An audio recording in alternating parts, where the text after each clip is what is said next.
Gila nih. Siang, Bang. Jumpa Wuh, lagi nih. Udah lama kita nggak ngobrol nih. nggak, ini lagi nyiapin ini.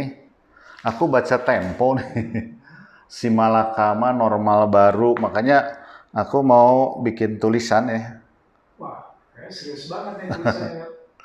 Are you ready for new normal? Nah itu, karena apa ya, kita harus bahas ini karena kita mulai nih. Satu, di Hasan Sadikin udah mulai poli buka semua. Yang kedua, kita bayi tabung. Bayi tabung nih udah mulai lagi. Ya, jadi kita harus Emang udah kembali. siap tuh mau buka pelayanan lagi? Nah ini yang masalahnya, kita ragu-ragu gitu. COVID-nya belum hilang. COVID-nya belum hilang, bahkan prediksi kita kan puncaknya 2 minggu setelah Lebaran. Ini belum ya, belum 2 minggu. Bahkan di beberapa daerah seperti Surabaya makin mengganas, tapi ya ekonomi juga makin murat-marit. Oleh karena itu kita harus membuat strategi bagaimana kita memasuki era disebut new normal di sini ya, baik dari ekonomi maupun dari ini. Emang udah ada obatnya, Dok? Nah, ini yang menarik, saya bahas lah sekarang obatnya ya. Jadi kalau kita lihat COVID ini sampai saat ini obatnya itu belum ada. Belum ada benar-benar. Ini masih off label ya. Mesti coba-coba maksudnya. Ya, karena indikasi. Jadi Anda sebetulnya sebagai seorang profesional dan siapapun ini untuk masyarakat penting mengetahui bagaimana hierarki pengobatan di kedokteran ya.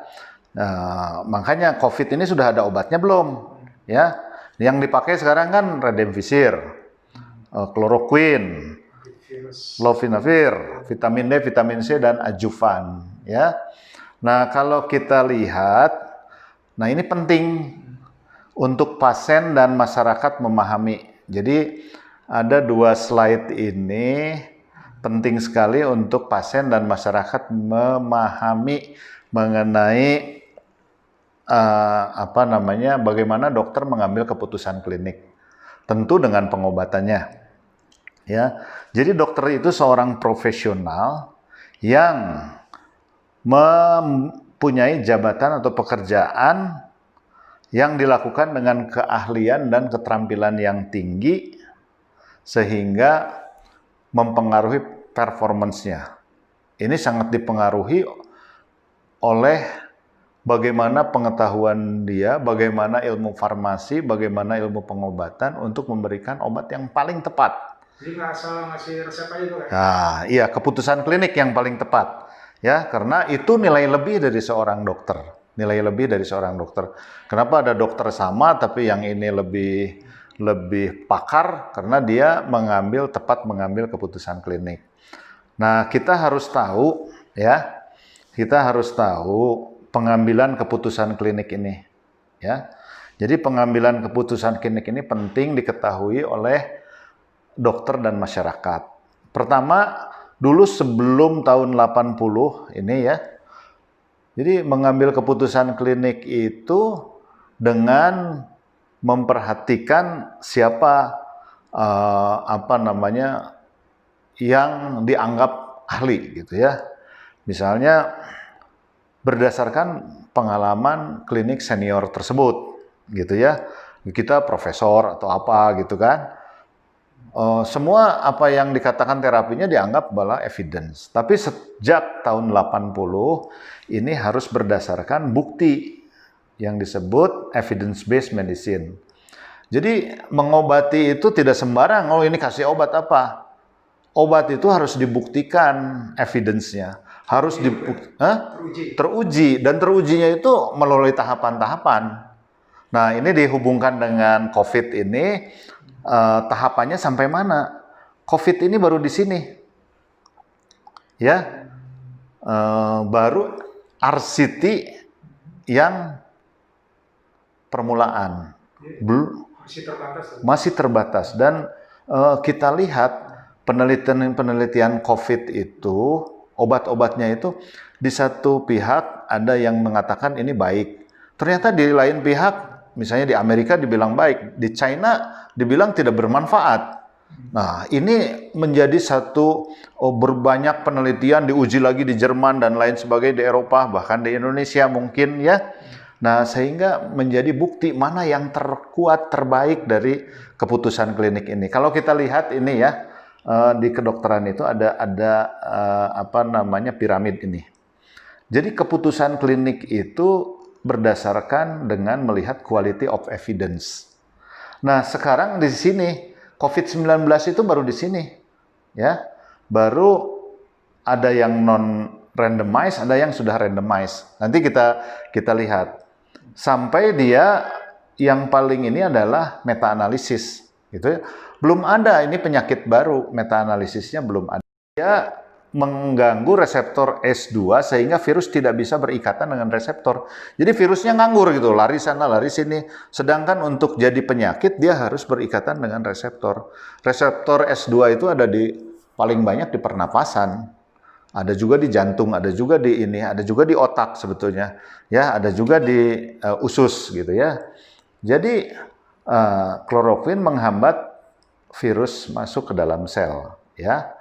Nah, bedanya dengan apa namanya antibodi monoklonal, ya sama juga, ya antibodi berikatan dengan epitop pada fragmen virusnya. Jadi antibodi itu kalau tadi si kloroquine itu di reseptornya, kalau si antibodi monoklonal itu di epitopnya, di virusnya gitu ya, mengikat virusnya sehingga virus nggak bisa berikatan.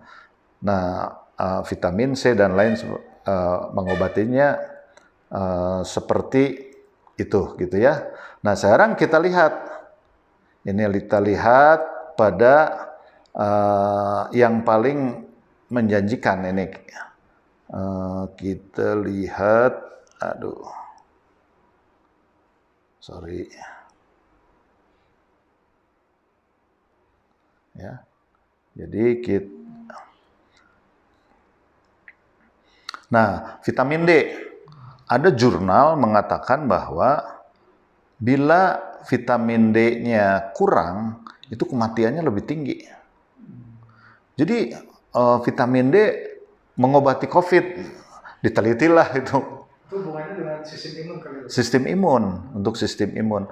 Makanya di Indonesia saya pernah meneliti ya, ada 6 tesis yang saya bimbing. Kemudian itu memberikan vitamin D pada membandingkan yang penyakit, misalnya PCOS dengan non-PCOS, endometriosis dengan non-endometriosis, beratnya ini apa namanya perdarahan dengan besarnya kista. Nah itu berapa persen yang normal? Cuma 2%. Ibu-ibu di Indonesia 2% pada penelitian kita. Jumlahnya ada berapa? Ada sekitar 1.000 tuh. Padahal kan matahari berlimpah ruah. Justru itu kekurangan vitamin D sehingga daya tahan tubuhnya kurang. Oleh karena itu vitamin D itu penting. Jadi ibu-ibu nih harus diperiksa nih vitamin D-nya. Nah, apa namanya efek vitamin D kita tahu. Jadi dia dari studi itu bahwa kekurangan vitamin D lebih banyak yang menjadi berat, ya. Nah, sekarang yang digadang-gadang ini adalah penelitian mengenai remdesivir. Tadi di penelitian di Shanghai diteliti, di Amerika diteliti, FDA sudah boleh menggunakan remdesivir ya. Nah, itu sebetulnya untuk virus Ebola. Ini dalam bentuk suntikan. Nah, sekarang apakah bisa digunakan untuk COVID? Nah, ini kita lihat ya. Ada satu penelitian, jadi pemberian remdesivir dimulai dengan 1 mikromolar ya. Jadi dicoba. Ini sudah mulai efektif pada dosis kecil ya, pada RNA virus dari COVID. Kita lihat titer virusnya itu akan signifikan menurunkan titer virus MERS-CoV dan SARS-CoV gitu ya. Jadi yang kita kan SARS-CoV kan, kalau Ebola MERS kan. Nah, kita lihat sekarang.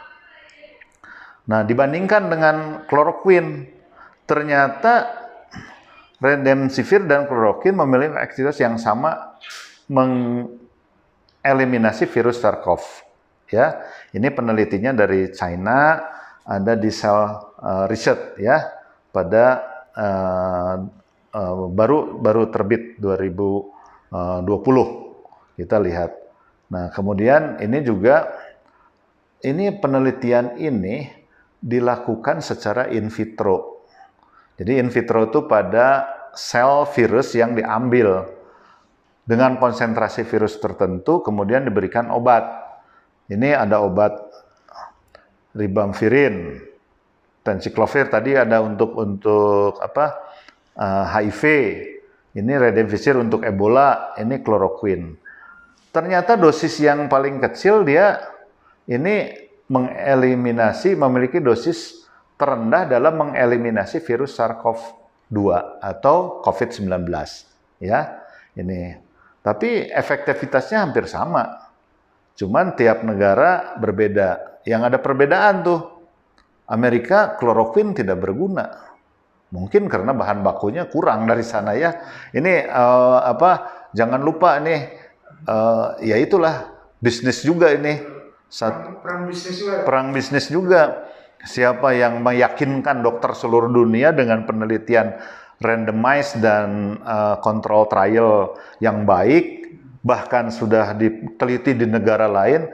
Jadi gini, kalau obat itu kita coba sama dengan vaksin.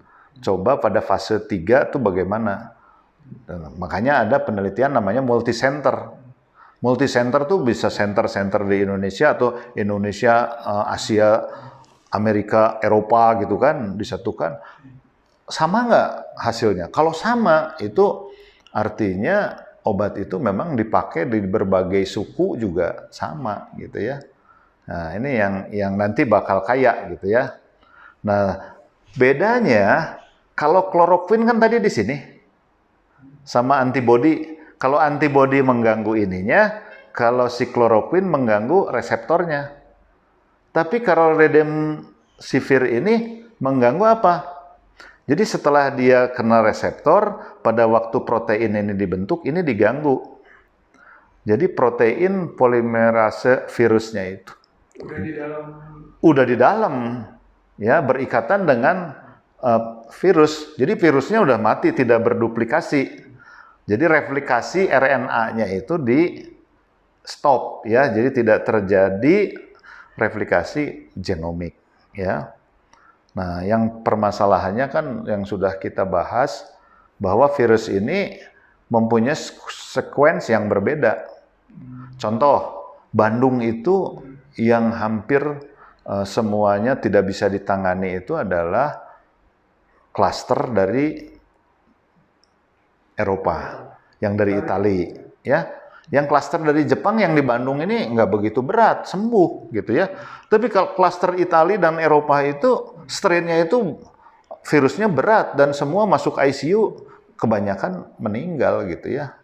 Kalau cerita dari orang-orang pulmo yang kita diskusi, mana sih yang meninggal banyak? Ternyata strain yang ini. Ini Surabaya juga kan meningkat. Coba lihat data Surabaya yang kemarin.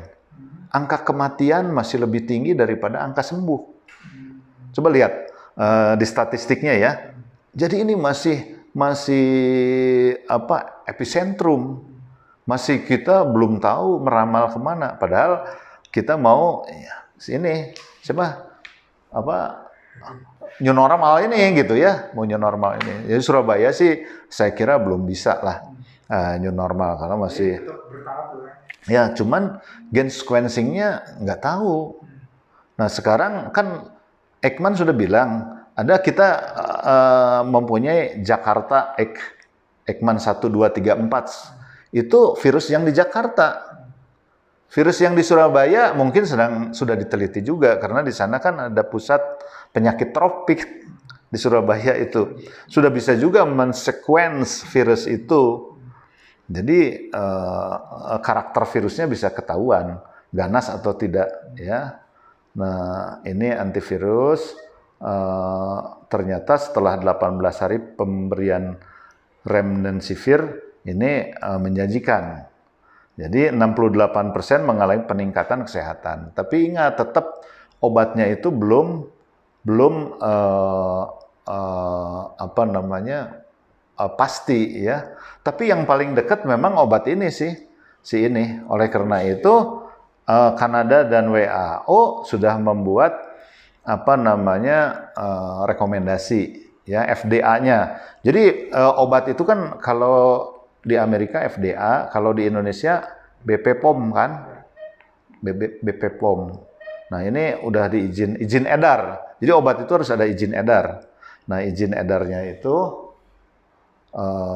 apa namanya itu ya. Jadi kalau kita lihat